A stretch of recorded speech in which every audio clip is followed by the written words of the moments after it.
हो कोई भी घर हो, गुनाह की हराहट बन जाती है सनसनी, फिर लुट जाता है दिन का चैन और खो जाती है रातों की नींद।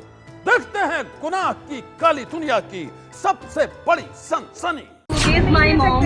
She is my mom. Even the negative consent for any kind of procedure, you are doing something wrong.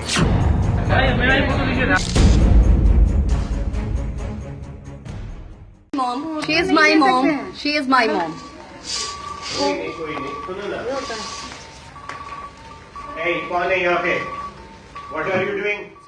You do not know what I'm doing. You What do are not you know doing? what I'm doing. You do not What know are what you I'm doing? doing. You Your do not mother is know sick, and what are you doing? what I'm doing. What are you doing here? What? Who are you, doctor? Who are you? This is not the patient is sick. Please go outside. Am I doing something wrong? Yeah, you are doing What- something what- wrong. What I'm doing? Bed पर पड़ी मरीज को जिंदगी देने की पुरजोर कोशिश, लेकिन उस मरीज के घर वालों के मुताबिक मरीज की मौत तो 48 घंटे पहले ही हो चुकी थी। मामले की पोल तब खुली जब उस महिला की भतीजी किसी तरह से आईसीयू में पहुंच गई और वहां उसने देखा कि मरीज का पल्स रेट और ब्लड प्रेशर दोनों शून्य है। Your mother is very sick, about to die, and what she is doing, making the records, and please do it. You have नहीं सर, नहीं होता सर यहाँ someone is doing. This is not a good thing. Please go outside. Your mother is very sick. Don't try to. Patna के पारस अस्पताल प्रशासन ने पूरा जोर लगा दिया कि शव के इलाज का सच कैमरे में कैद नहीं हो सके, लेकिन जब वो इसमें कामयाब नहीं हो पाए तब गुंडागर्दी पर उतर आए। Leave it. Leave this place. कोई नहीं बात करेगा, चलो चल जाओ। Leave it. Leave this place. Everyone will leave this place. Please go outside. मैं क्या कर सकती हूँ आपको पता नहीं है। My mother is not you. You're only a consultant doctor. That's it. Zero. It's zero. चलिए सेक्यूरिटी भैया इधर कोई वीडियो कर रहा है पूरा इधर। पूरा खेल बर्बाद कर दिया। आइए मैडम, आप आइए, आप आइए, बर्बाद करके आइए, मेरा ही फोटो लीजिए, आप आके बात तो कीजिए प्लीज। मामले को तूल पकड़ता देख अस्पताल प्रशासन ने तुरंत पलटी मारी। जिस महिला को 14 अगस्त के बाद से उसके रिश्तेदारों को नहीं देखने दे रहे थे, उसे उन्होंने तुरंत मृत घोषित कर दिया। In the morning, the patient's attendant wanted to take her leave against medical advice. She was being shifted. The procedure was started. Meanwhile, she had cardiac arrest. CPR was started, but she could not be revived. So she was declared dead in the morning. अस्पताल प्रशासन का यह दावा अब जांच के दायरे में है। पारस हॉस्पिटल में एक वृद्ध महिला की मृत्यु हुई, जिसमें जो कंप्लेनेंट है उनके द्वारा बताया गया कि उनकी लापरवाही से ये कार्य हुआ है।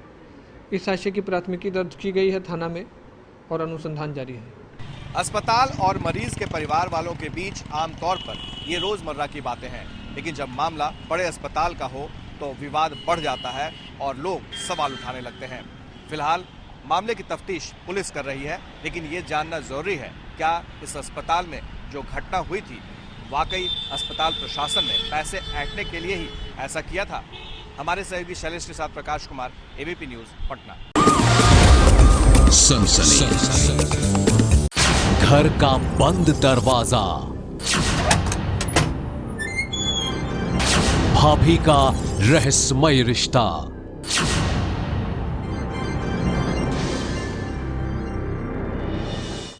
और देवर का खूनी खेल, रिश्तों का भंवर। अपनी भाभी को जब उसने पड़ोस में रहने वाले एक शख्स के साथ बंद कमरे में बात करते हुए देखा, वो तभी से नफरत की आग में जल रहा था। उसे शक था कि उसकी भाभी और पड़ोसी के नाजायज संबंध हैं। इसी नफरत की आग में जलते हुए उस लड़के ने एक खौफनाक कहानी रच डाली। आइए देखिए रिश्तों के खूनी भंवर की ये सनसनीखेज दास्तान। उस लड़के को अपनी भाभी पर खुद से भी ज्यादा एतबार था, लेकिन एक रोज जब उसने भाभी को पड़ोसी के साथ बंद कमरे में बातें करते देखा तो वो शक से भर गया।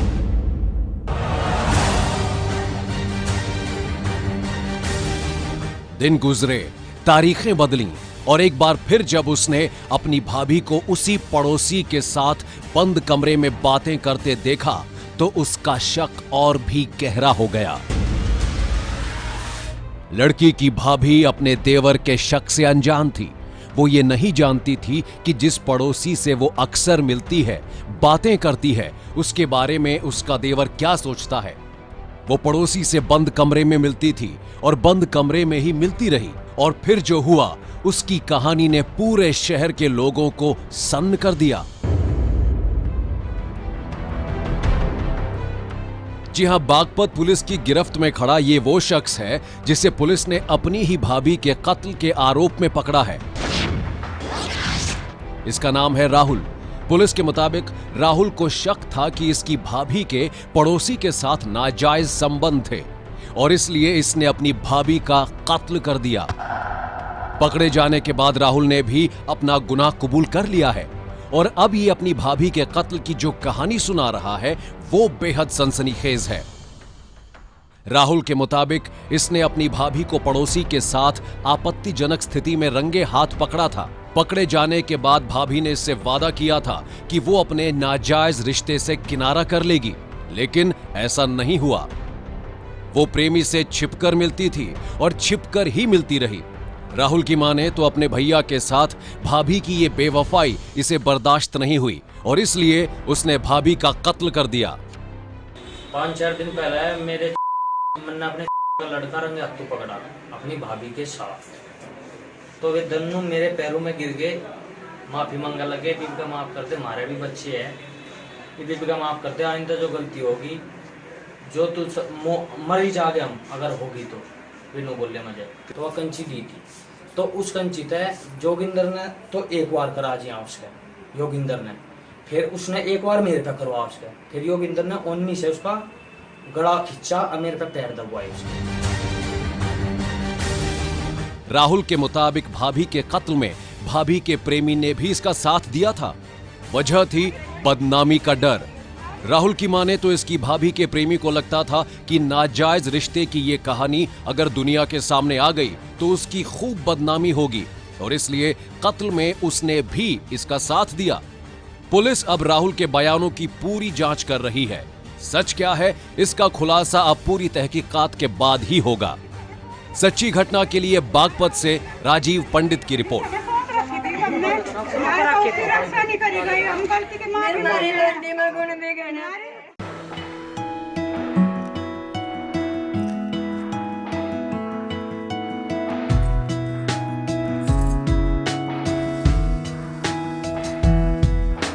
भाभी कुछ भी इधर भी जला दो, अच्छे लगेंगे।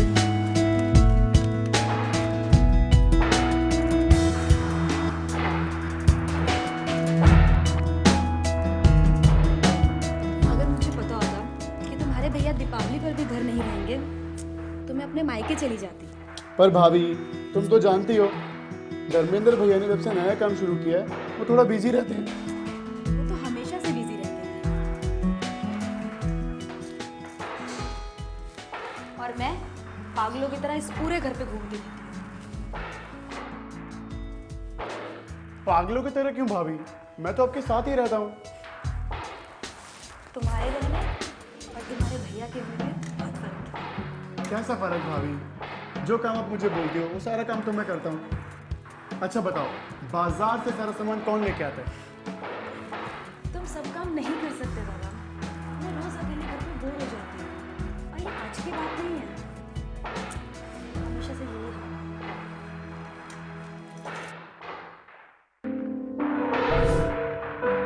बिजनौर का रहने वाला राकेश जब भी अकेला होता था उसे दीपावली की वो रात याद आ जाती थी जब पहली बार उसकी भाभी रीना ने उसके साथ किया था हंसी मजाक। अब अपनी भाभी की बातों में उसका मन रमने लगा था। दोस्तों की महफिल पीछे छूटती जा रही थी और कदम घर में ही थमने लगे थे।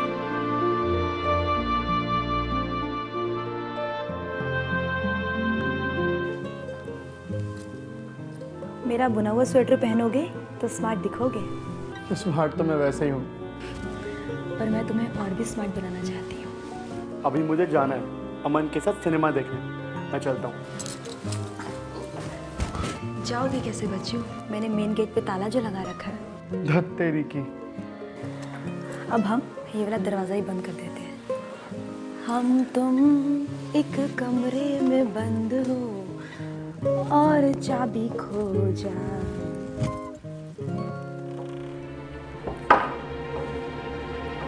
इस बंद कमरे के पीछे जो कुछ हुआ उसे बाहर के लोगों तक पहुंचते ज्यादा वक्त नहीं लगा।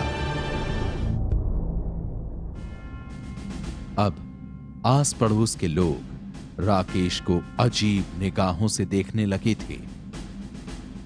यहां तक कि उसके दोस्त भी उससे कुछ अटपटे सवाल करने लगे थे। सब बोलते हैं, सच सच बता, तू भाभी से प्यार करता है या नहीं? तू कहे तो हाँ कर दूं, तू कहे तो ना कर दूं।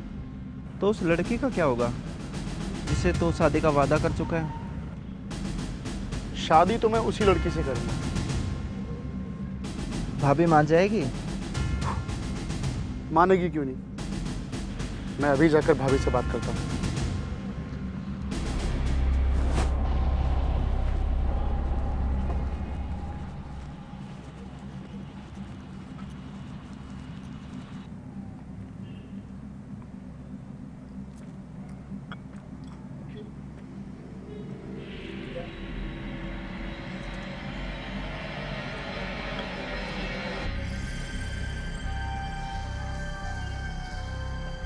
क्या हुआ? तुम्हारा मुंह क्यों उतरा हुआ है? मैं शादी करना चाहता हूँ। क्या? किससे करोगे तुम शादी?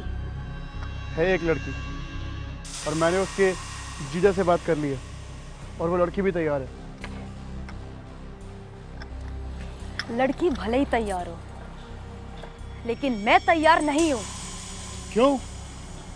मैं तुम्हारे क्यों का जवाब नहीं दे सकती। आखिर क्यों? मैं तुम्हें किसी और से शादी नहीं करने दूंगी। बस एक बार कह दिया तो कह दिया। मैं शादी करूंगा। तो फिर देख लो। बात यहीं खत्म नहीं हुई।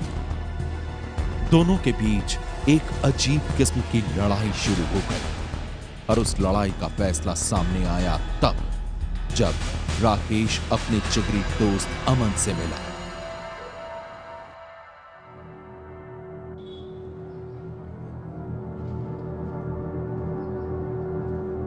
भाभी मान गई क्या? नहीं। नहीं? तो अब क्या करेगा? भाभी का खून। पागल हो गया क्या? हाँ, मैं पागल हो गया हूँ और तुझे भी मेरे साथ पागल होना पड़ेगा। देख, मैं तेरे इस मर्डर में साथ नहीं दूंगा।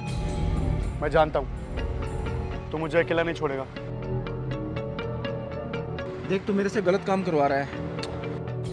हाँ, अब सही क्या और गलत क्या, अब तो बस तय कर लिया।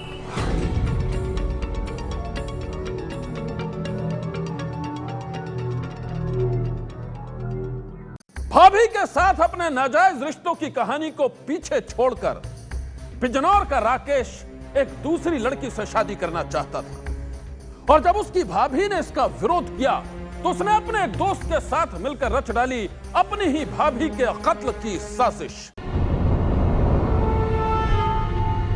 बिजनौर के उस लड़के राकेश को लगने लगा था कि जिस लड़की को वो अपना बनाना चाहता है वो उसे नहीं मिल पाएगी और उसकी इस चाहत में सबसे बड़ी बाधा थी उसकी भाभी। मैं तुम्हें किसी और से शादी नहीं करने दूंगी। बस एक बार कह दिया तो कह दिया। राकेश को शायद ये समझ में नहीं आया कि जिस भाभी से वो इतना प्यार करता है वो क्यों नहीं चाहती है कि उसकी शादी हो। शायद उसके पास सोचने का वक्त भी नहीं था। उसने कर लिया था एक खौफनाक फैसला। भाभी मान गई क्या? नहीं। फैसला भाभी को रास्ते से हटाने का। भाभी का खून यानी रीना के मर्डर का। और इस साजिश में शरीक था उसका दोस्त अमन। कल भाभी गंगा स्नान करने जा रही हैं और उन्हें लौटते लौटते शाम हो जाएगी। यार, रास्ते में ना सरसों की खेती पड़ते हैं। किसी को पता भी नहीं चलेगा और रास्ते का कांटा भी साफ हो जाएगा। लेकिन बुलाएगा कैसे? मैं उन्हें फोन करके बुलाऊंगा और फिर देखेंगे। और यही हुआ जैसा कि दोनों ने सोचा था।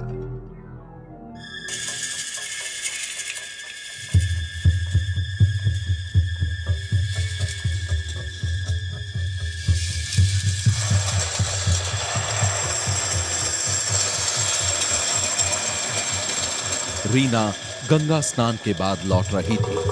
राकेश ने फोन करके उसे खेतों की तरफ बुलाया तो वो ना न कर सकी।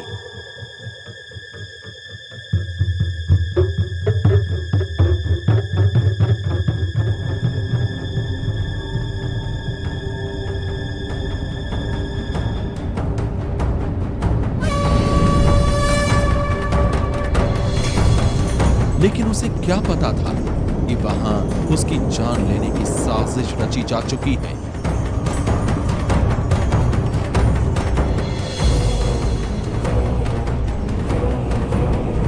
जैसे ही रीना वहां पहुंची, राकेश और अमन ने मिलकर उसे जमीन पर पटक दिया और फिर दुपट्टे से उसका गला घोंट दिया।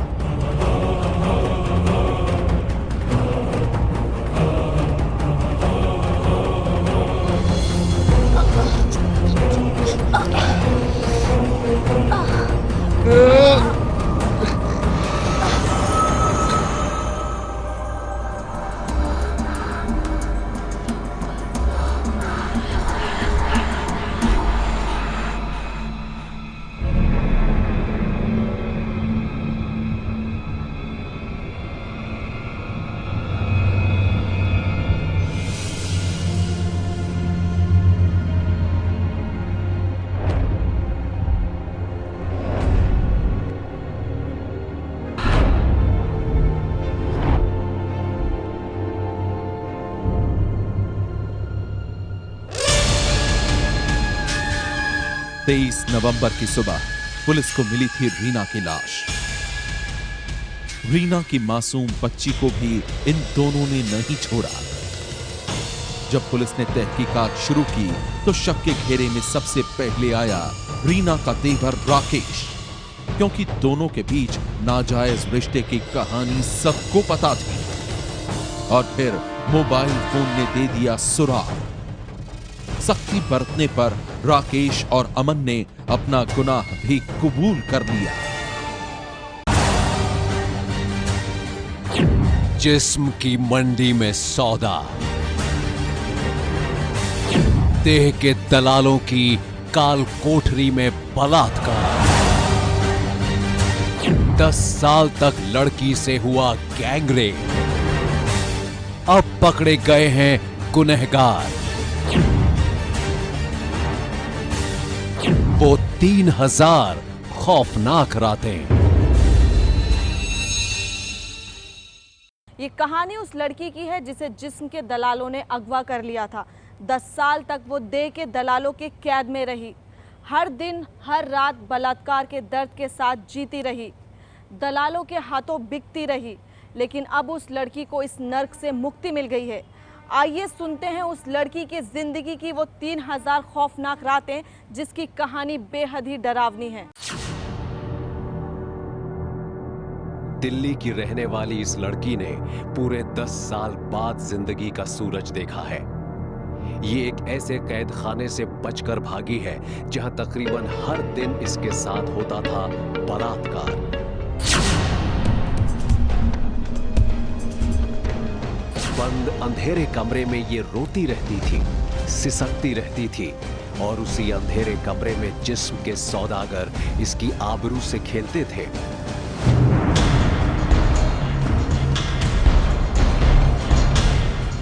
दस सालों में न जाने कितनी बार इसके साथ बलात्कार हुआ, ना मालूम कितनी बार इसके साथ जोर जबरदस्ती की गई, और अब देह के दलालों के कैद खाने से बचकर निकलने के बाद इस लड़की ने जो खुलासा किया है उसे सुनकर रो रहे हैं इसके घर वाले।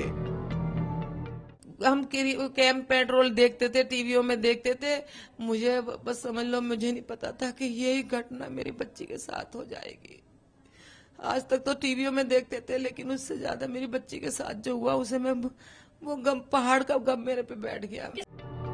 दिल्ली की रहने वाली इस लड़की की पहचान छिपाने के लिए हम आपको इसका चेहरा नहीं दिखा रहे हैं।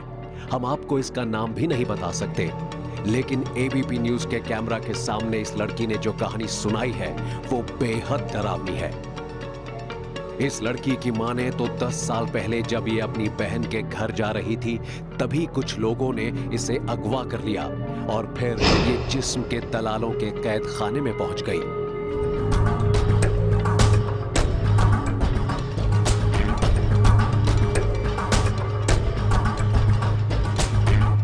मैं अपनी बहन के घर जा रही थी। मेरी बहन के घर जा रही थी, ऑटो से जैसी पुल पे उतरी और वहां से किसी ने मुझे उठा लिया। वहां से मतलब एक गाड़ी मेरे पास आके रुकी और उसने पीछे से मेरे मुंह पे लगाया और मुझे उठा के गाड़ी में ले गए। जब मुझे दूसरे दिन होश आया तो मैं एक कमरे में थी।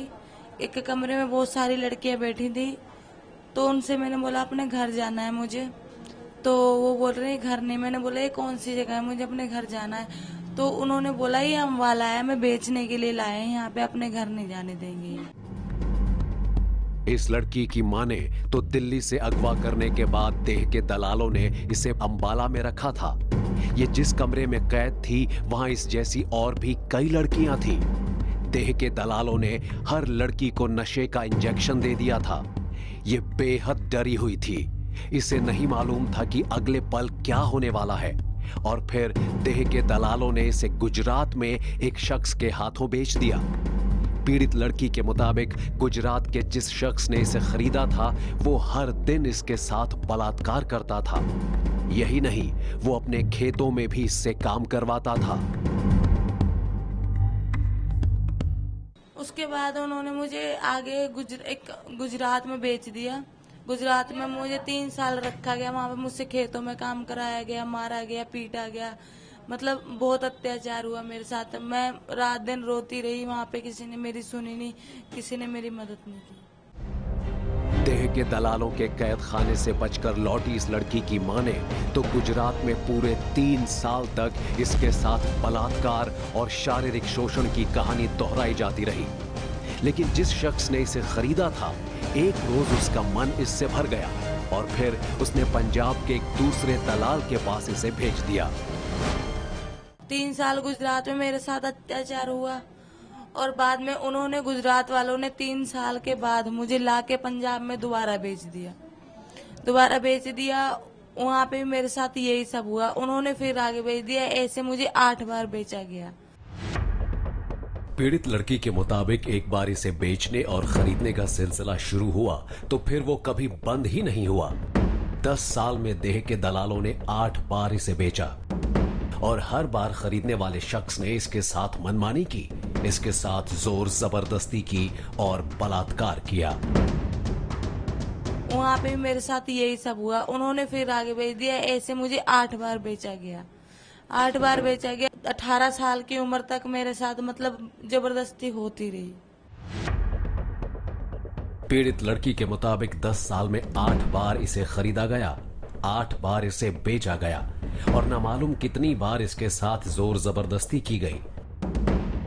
बलात्कार इसकी जिंदगी का हिस्सा सा हो गया था। आंसू इसकी नियति बन गए थे। ये रोज जीती थी, रोज मरती थी, लेकिन तबाही का सिलसिला फिर भी थमा नहीं। ये एक बार फिर बिकी, लेकिन इस बार सौदा शादी के नाम पर हुआ।